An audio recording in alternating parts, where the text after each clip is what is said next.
أعوذ بالله من الشيطان الرجيم. بسم الله الرحمن الرحيم.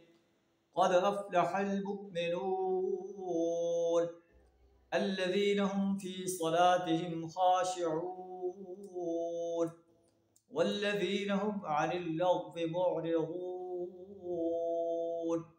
صدق الله العظيم.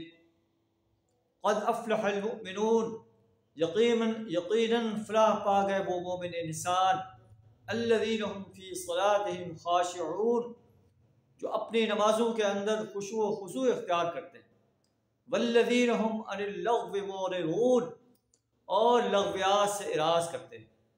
مومن انسان نماز کے اندر خشوع و خضوع اختیار کرتا ہے، لغویات سے اراض کرتا ہے۔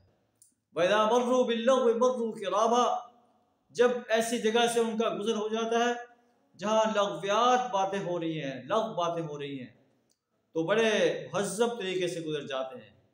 لغو مجالس میں بیٹھنا پسند نہیں کرتے، وہ اپنی زندگی کے ایک ایک لمحے کو قیمتی خیال کرتے ہوئے اسے بھلائی کے کاموں میں صرف کرنے کے لیے کوشاں رہتے ہیں۔ اللہ سے دعا ہمیں بھی اپنی نمازوں میں خشوع و خضوع اختیار کرنے، لغویات سے اراض کرنے کی توفیق عطا فرمائے، اور اپنی زندگی کو حسین سے حسین تر بنانے کے لیے کوشاں رہنے کی توفیق عطا فرمائے۔ وآخر دعوانا الحمد للہ رب العالمین۔